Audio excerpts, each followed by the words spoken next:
Buenas noches y bienvenidos a Signo Pesos, la economía al alcance de su pantalla. Estos son los temas claves de hoy. ¿Cómo será la financiación de Avianca? El vicepresidente financiero de esta empresa revela detalles del plan aprobado por un tribunal de bancarrotas en Estados Unidos y que le da recursos a la compañía para salir de la crisis. Además nos cuenta qué más viene en el proceso de recuperación de esta compañía. Estaciones de gasolina se recuperan. En las grandes ciudades, estas compañías distribuidoras de combustibles han recuperado notoriamente su nivel de ventas. Sin embargo, en muchos municipios y zonas alejadas, la crisis es latente. Hablaremos con el vocero de este sector. Se avecina la reforma pensional. Las centrales obreras están en alerta tras conocer que el gobierno está diseñando un plan que denomina de protección a la vejez. Temen que sea una reforma por debajo de la mesa. Hablaremos con un connotado dirigente sindical.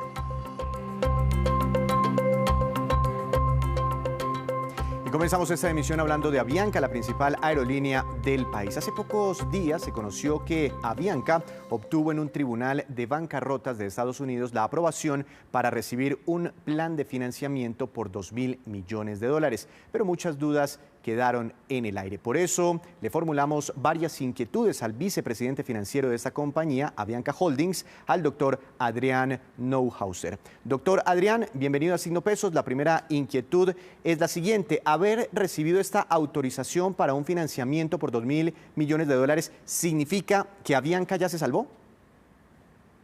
Hola y gracias por la pregunta. Haber recibido el financiamiento significa que tenemos la liquidez necesaria para hacer frente a nuestras necesidades durante el proceso de capítulo 11 y mientras seguimos avanzando en nuestro plan de ajuste organizacional. La aprobación del esquema de financiamiento DIP es un hito clave en el marco del proceso del capítulo 11 y esta noticia creemos que demuestra la confianza de los inversionistas en Avianca. Pero el financiamiento no nos exime de la necesidad de seguir trabajando en nuestro plan de reorganización, buscando que Avianca sea una aerolínea excelente operativamente, ágil, eficiente y que sirva cada vez mejor a nuestros clientes. ¿Y quiénes van a poner toda esta plata, esos $2.000 millones? El financiamiento será un fondeo de financistas actuales, así como de nuevos inversionistas que incluyen fondos de inversión internacionales. ¿Qué pasa si al gobierno colombiano le impiden poner los $240 millones? ¿Esto pondría en riesgo todo ese financiamiento de la empresa por $2.000 millones? La estructura DIP de Avianca contempla un financiamiento puente de respaldo de inversionistas privados por hasta los $240 millones, reservando así espacio para la eventual participación de uno o más gobiernos, entre los que puede estar incluido o no el gobierno colombiano, así evitando que la estructura de financiamiento esté en riesgo. Una vez que se resuelvan los temas judiciales, el gobierno colombiano tendrá que tomar una decisión final sobre su participación. Vale la pena aclarar que de darse este crédito solo corresponderá a menos del 15% de la estructura total de financiamiento. Según la Corte, ¿cuándo debería pagar Avianca los nuevos recursos de financiamiento que estará recibiendo en los próximos meses? Todo el plan de financiamiento incluye compromisos con cada uno de los financistas con quienes se han establecido las condiciones y plazos correspondientes. ¿Y qué otras cosas vienen dentro del proceso de capítulo 11 de Avianca? Estamos trabajando en el plan de avance operativo que abordará cómo la aerolínea y la industria aérea en general se están recuperando a la medida que se flexibilizan las restricciones de COVID-19. Definiremos el plan de negocio estratégico a largo plazo y negociaremos un plan de ajustes organizacionales con los financistas y otras partes interesadas que posteriormente se presentará al Tribunal de los Estados Unidos para su aprobación. Doctor Adrián, ¿y cuándo terminará el proceso de reestructuración de Avianca bajo el capítulo 11 en Estados Unidos?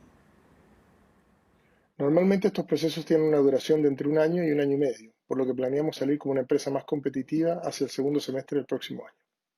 ¿Por qué no nos cuenta un poco más qué es Life Miles, además de ser el programa de fidelidad de la empresa, por qué es importante y por qué es una de las garantías para los nuevos prestamistas? La compañía de lealtad LifeMiles es una subsidiaria de Avianca Holdings que genera sus propios ingresos a través de la venta de millas. Nos vende millas a nosotros en Avianca, pero también a decenas de socios financieros y cientos de socios comerciales a lo largo de Latinoamérica. Y se entrega como garantía en la financiación DIP porque representa uno de los activos más importantes que tenemos. Aprovechando que está usted aquí en Signo Pesos, le quiero cambiar un poco el tema para preguntarle cuál es el balance para Avianca en estas primeras semanas de reactivación en términos de vuelos realizados y pasajeros movilizados. A medida que avanzamos en nuestro plan, continuamos posicionándonos para seguir volando y atendiendo a nuestros clientes. A la fecha de hoy hemos reanudado vuelos a 21 ciudades en Colombia, 3 en Ecuador y 14 destinos internacionales desde Colombia y El Salvador. Y a la fecha hemos transportado cerca de 230.000 pasajeros en 2.300 y algo vuelos en esta red. Esperamos seguir ampliando la red en tanto nos otorguen los permisos correspondientes y exista la capacidad de operación en cada aeropuerto y región donde operamos. Pues le agradecemos al vicepresidente financiero de Avianca por habernos acompañado esta noche aquí en Signo Pesos. Y el ministro de Hacienda, Alberto Carrasquilla, dijo hoy durante un foro de inversión extranjera que ya se ha avanzado bastante en la preparación de una reforma pensional. Escuchemos primero qué fue lo que dijo el jefe de la cartera económica. Tenemos el desafío de entre lo que queda de este año y el año entrante tratar de completar esas reformas. Y el tema que les mencionaba pensional, que también sin afectar los derechos adquiridos por la sociedad, replanteen la sostenibilidad de ese sistema, su equidad, etcétera, y eso lo hemos llamado la Ley de Protección de la Vejez, cuya discusión pública empezó hace más de un año. En el mes de marzo del año 2019 empezamos esas discusiones y ya ha habido una cantidad enorme de mesas de trabajo, etcétera, y estamos terminando la preparación de esa iniciativa que es muy importante para el país. Se está terminando de preparar esta iniciativa para analizar este tema, dice el ministro Carrasquilla. Hemos invitado al señor Fabio Arias, es fiscal de la CUT. Señor Arias, buenas noches, bienvenido a Signo Pesos. ¿Cómo ha estado? Buenas noches, Víctor, para usted y todos los televidentes. Acaba de ver usted al ministro de Hacienda, Alberto Carrasquilla, diciendo que desde hace ya un año, un poco más, se vienen adelantando unas mesas de trabajo para preparar lo que sería una reforma de protección a la vejez o una reforma pensional. ¿Eso es cierto? ¿Ustedes han participado de alguna mesa de trabajo? Absolutamente para nada, Víctor. Esa afirmación del ministro Carrasquilla no es cierta, es engañosa. Ellos habrán discutido entre ellos, me imagino que a eso se referirá, pero con nosotros los trabajadores no ha habido absolutamente la primera discusión, ni siquiera conocemos cuál es la propuesta del gobierno. Recuerde que ellos siempre han dicho que nosotros iniciamos diciendo el gobierno prepara una reforma pensional y dijeron no, eso no es cierto y lo han negado una y otra vez. Por primera vez empieza a hablar de que sí tienen una propuesta de reforma pensional. Nos gustaría que nos la hicieran conocer, aunque preveemos exactamente por lo que ha dicho el ministro de Carrasquilla desde que empezó este gobierno, que la reforma pensional va encaminada a acabar con colpensiones y con el régimen de prima media para entregárselo nuevamente a sus grandes socios, los banqueros, en los fondos privados. Pero según las normas, ¿es necesario que una reforma de estas sea consultada con los trabajadores o puede ir directamente al Congreso de la República? Bueno, lo que se prevé en la Comisión Nacional de Concertación es que, como es una comisión de políticas laborales y salariales, pues es evidente que cualquier política que tenga que ver con una modificación a favor o en contra de las condiciones laborales debe pasar primero por la Comisión de Concertación. Y pues obviamente hasta ahora nunca lo han llevado, como no pasó con el decreto 1174, con el cual ya hicieron, ahí sí como se dice, una reforma laboral y pensional. Esa tampoco pasó por la Comisión de Concertación porque este gobierno se caracteriza por ser unilateral, dictatorial en todos estos temas, a pesar de que la OIT siempre ha dicho que el diálogo social debe ser la primera herramienta con la cual se puedan adelantar cualquier discusión, modificación o reglamentación de las condiciones laborales, en este caso las pensionales. Pero desafortunadamente eso no es lo que sucede en este país. Este gobierno no se caracteriza absolutamente por tener un diálogo social con los trabajadores. Lo tiene obviamente con los empresarios, que son sus socios y para los cuales siempre legisla. Señor Arias, yo he escuchado algunas intervenciones del ministro de Hacienda y lo que ha dicho, y por eso lo han bautizado como un plan de protección para la vejez, porque además de reformar ya el sistema pensional que se tenga, pues la idea es aumentar la cobertura, porque hoy muy poca gente tiene la posibilidad de pensionarse. ¿Ustedes estarían de acuerdo en una cosa como esas? Lo que pasa es que esa es la propuesta que siempre hicieron desde que reformaron el régimen pensional en la Ley 100 del año 93. Dijeron que era para ampliar la cobertura. Mentiras, carreta. Eso siempre lo esbozan para ahí sí, como se dice, engañar a la gente y engañar a la población, cuando sus propósitos son definitivamente otros. Sus propósitos es entregarle todo el ahorro de los trabajadores a los fondos privados, a sus socios, los banqueros, el grupo empresarial de Aval y el grupo empresarial antioqueño, que son los que tienen los dos fondos de pensiones más grandes que existen en el país y que recogen el 81% hoy de todos los ahorros de los trabajadores. Y al final nadie se pensiona, porque está demostrado que los fondos privados terminan devolviendo los aportes de los trabajadores. Parte exactamente del gobierno nacional de Iván Duque y en esta oportunidad en cabeza del ministro de Hacienda, el doctor Carrasquilla. Señor Arias, una última pregunta. También he escuchado al gobierno nacional que dentro de lo que se revisaría está el tema de los subsidios. Y es que las personas que hoy se pensionan en el sistema público con salarios muy altos, pues reciben un gran subsidio del presupuesto de la nación. Y que si se utilizan mejor esos recursos, podrían alcanzar para ampliar esa cobertura. ¿Ustedes estarían de acuerdo en que se eliminen los subsidios a las pensiones muy altas en el país? Pero es que eso es mentira, Víctor, por Dios, es que esa es la otra. Gente que en Colombia se pensiona con altas pensiones, sí, son escasamente el 0,16% de los pensionados. No nos pueden decir que por el 0,16% de los pensionados, sí, es que hay grandes subsidios y no permitan pensionar a la otra gente. Esa es la otra gran mentira que siempre hace Asofondos a través del sector Montenegro. Esa adelanta estas discusiones y por el cual evidentemente terminan engañando a la opinión pública. Señor Arias, lo dejo, creo que tiene ahí unos problemas con el micrófono, pero le agradecemos por estos minutos para Signo Pesos. Muy amable, que esté muy bien. Que tenga una feliz noche, seguiremos hablando, sin duda, tema muy polémico, la eventual reforma pensional. Regresamos a Signo Pesos. El inicio de las cuarentenas en Colombia, al igual que las restricciones para viajar por carretera, golpearon fuertemente las finanzas de las estaciones de gasolina en el país, que por el desplome en sus ventas pues han sido una de las más golpeadas, pero queremos saber cómo les ha ido ahora con la reactivación. Para hablar del tema, le doy la bienvenida al doctor Álvaro Yunes, presidente de Fedispetrol, el gremio de las estaciones de combustibles. Doctor Yunes, bienvenido a Signo Pesos. ¿Cómo ha estado? Bien, muchas gracias. Buenas noches a los que nos escuchan y a los que nos ven. Antes de preguntarle por la reactivación, generalmente ¿cuántos combustibles o gasolina, diésel, gasolina consumíamos los colombianos en un mes normal sin pandemia? ¿Y cuánto alcanzó a caer ese consumo de combustibles en los momentos más críticos por los confinamientos? El país consume normalmente 8 millones de galones día. Antes de la pandemia. Durante la pandemia y los 2 primeros meses, realmente el consumo no pasó más allá de un 15% en el país, afectando terriblemente la operación de las estaciones de servicio, sobre todo a nivel país. Aquí no hubo en estos 3 primeros meses ningún sitio de la población donde no fuera realmente impactado ese tema. Por el otro lado, pues hoy en día se ha recuperado, digamos, casi un 80-70% en las poblaciones de capitales de departamento, pero definitivamente sigue muy afectado el tema de la provincia. Tenemos más de 1.000 estaciones en serias dificultades de supervivencia.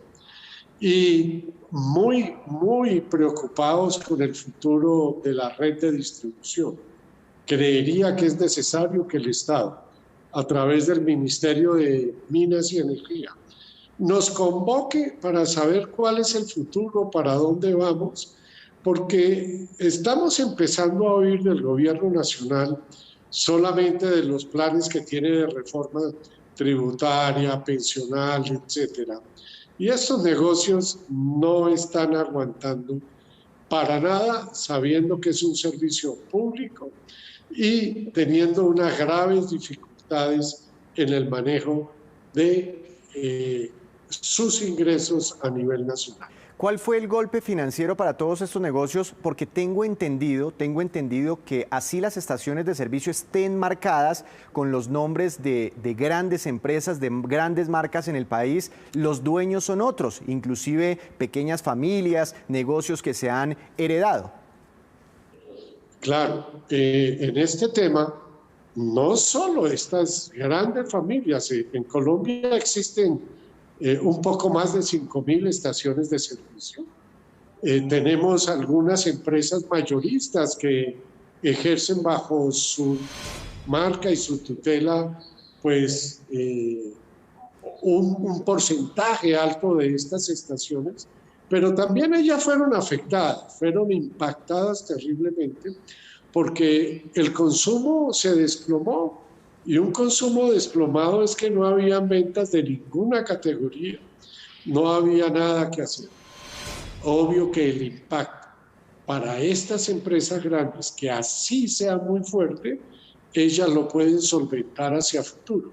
El problema es en el corto plazo, ¿qué hacemos con las que están próximas a desaparecer si no tienen un auxilio real y efectivo por parte del gobierno colombiano? Y aquí hay más de 1.500 familias que estarían en esa situación. ¿Y cuáles estarían próximas a desaparecer? Y genera esto preocupación porque hay muchos pueblitos muy pequeños que solo tienen una bomba de gasolina. Claro, y esto sumado a las disposiciones de cada mandatario local, que todavía no quiere que su municipio tenga una reactivación o que tenga ciertas disposiciones que impactan el consumo y la movilización, pues no tenemos el dato exacto para poderle decir, tenemos en tales y tales municipios este tipo de afectación, pero en todo el país, en todos los departamentos, más ricos, más pobres, hay afectación en las estaciones de combustible. Y es preocupante porque este es el suministro que existe en todo el país y para todo tipo de actividad. Dejar morir algunas estaciones no sería tan noble ni sería tan conveniente para el suministro normal de este tipo de energéticos. ¿Una rebaja en los precios de la gasolina les serviría a ustedes? Es que tengo entendido que eso también los puede afectar porque ustedes están comprados a un precio más alto y después tener que vender la gasolina a un precio más bajo generaría algún tipo de pérdida. Tengo un pequeño problema de audio también. No escuché bien. No sé si me entendió. La pregunta es si una disminución en el precio de la gasolina los beneficiaría a ustedes. Doctor Yunes, ¿me escucha? Doctor Yunes, ¿ahí me escucha? No, definitivamente tengo el problema del audio. Bueno, creo que perdimos la comunicación, pero sin duda nos quedó clara el panorama y la preocupación de las estaciones de servicio en nuestro país. A propósito de este sector, del sector transporte, les contamos que la Superintendencia de Transporte formuló pliego de cargos contra 10 empresas transportadoras de carga y contra más de 50 compañías generadoras de carga, porque presuntamente habrían hecho pagos por debajo de los costos de operación de esta actividad. El superintendente Camilo Pavón analiza y nos cuenta mayores detalles. Cada una de las 63 empresas podrá ser sancionada hasta con 700 salarios mínimos legales mensuales vigentes en caso de ser encontrada responsable por cada una de las infracciones. La superintendencia rescata que el decreto 2228 de 2013, en conjunto con la legislación de transporte, prevé que en ningún caso se pueden efectuar pagos por debajo de los costos eficientes de operación. La situación generada por la pandemia no es excusa para incumplir ninguna ley que esté vigente, ni tampoco suspende las funciones de supervisión de la Superintendencia de Transporte. Por eso, hacemos un llamado a todos los industriales, a los comerciantes y a las empresas de transporte de carga para que verifiquen si en efecto se están cumpliendo todas las normas para el desarrollo de su actividad. Regresamos con esta que es la cifra económica del día, importante para alcaldes y gobernadores, 800.000 millones de pesos y corresponde a los recursos destinados por Findeter para constituir una nueva línea de crédito que se está ofreciendo a los municipios y departamentos del país. Esos créditos buscan apoyar a las entidades territoriales en el proceso de reactivación económica, toda vez que también sus finanzas se vieron golpeadas por la parálisis de actividades durante la cuarentena. Muy importante, es crédito directo, no hay intermediación de la banca comercial. Findeter entrega a los alcaldes, a los gobernadores directamente estos préstamos, por supuesto, con tasas de interés más bajas. Y es la hora de la movida empresarial con Juan Fernández. Juan, buenas noches. ¿De qué tema vamos a conversar hoy? Bienvenido. Víctor, buenas noches. Hoy le voy a hablar del negocio de las clínicas odontológicas, un sector que a medida que cede de la pandemia comienza a moverse y que está dominado por grupos grandes, españoles, algunos inclusive en su momento. Algunos pues han pasado también por problemas en sus operaciones, ejemplo Dentix, fundada en 2001 y con más de 350 clínicas, de esas unas 220 en España. Fuera de ese país, Colombia era uno de sus mercados más fuertes con 51 sedes en 22 ciudades. Dentix quebró, pero su operación en Colombia alcanzó a salvarse después de haber sido adquirida por el grupo Envolver Capital en abril. Así se dio la separación con la operación de la marca en Europa. A hoy, la empresa ha alcanzado un 60% de las ventas y pacientes nuevos comparados con 2019 y asegura que desde la adquisición de Envolver han recibido 34.000 pacientes. Juan, ¿pero qué tan grande es ese negocio de las clínicas dentales aquí en Colombia? Es grande, Víctor, pero pese a la competencia que se ha incrementado, pues el mercado seguramente sufrirá un ajuste. Ya hay varios participantes. Una de las pioneras fue Hasban, que abrió en 1990, en 1992 Sonría, en el 95 Dentisalud, la unidad de estética dental también es un participante importante. Hoy son las más grandes del mercado quizás y operan de forma directa o bajo modelos de franquicia. Este negocio de las clínicas odontológicas se basa en precio hasta un 50% menos que el ofrecido por un odontólogo regular, normal, que atiende en su consultorio, y se ha apoyado en planes de financiación. Incluso grandes compañías de seguros y prestación de servicios médicos han entrado a operarlas. No es un negocio nuevo, llevan ya muchos años en Colombia y también está en una competencia constante. Tomó este negocio fuerza con la Ley 100 porque en ese momento se limitó los servicios para los afiliados al sistema en aspectos relacionados con la salud oral. El negocio creció también porque cuando las personas pedían sus citas, pues no eran atendidas de forma tan inmediata y al momento de hacerlo, la dedicación del odontólogo no es igual a la que ofrece una clínica o un consultorio independiente. Claro, eso es muy cierto. Pero Juan, precisamente en cuanto a los odontólogos, ¿tiene cifras? Sí, Víctor, porque este tema de las clínicas también ha sido una buena salida para la cantidad de odontólogos que se gradúan cada año en el país. Hay un dato comparativo interesante, señala que hacia la década de 1970 en Colombia había 5 facultades de odontología y ahora hay más de 36 facultades, más de 45.000 odontólogos y otros 20.000, si no es más, en formación. Y esta, pues es, Víctor, la movida de hoy con el negocio de las clínicas odontológicas en Colombia. Juan, muchas gracias. Lo esperamos mañana con más movidas empresariales. Y ahora vamos con estos que son los indicadores económicos que usted debe conocer siempre antes de irse a dormir. La tasa representativa del mercado que regirá mañana será de 3.837 pesos con 79 centavos. Subió el dólar 11 pesos con 2 centavos. El petróleo de referencia Brent, referencia para Colombia, bajó 1,55%, se ubicó en $41 con 99 centavos por barril. El precio interno del café colombiano subió y quedó en promedio para mañana a 1.071.000 pesos por carga. Las principales cooperativas. El índice Colcap de la Bolsa de Valores de Colombia subió 0,48%. La acción más valorizada fue la de ISA, con una importante ganancia de 5,53%, y la acción que más cayó fue la de Avianca, precisamente con una notable reducción de 10,89%.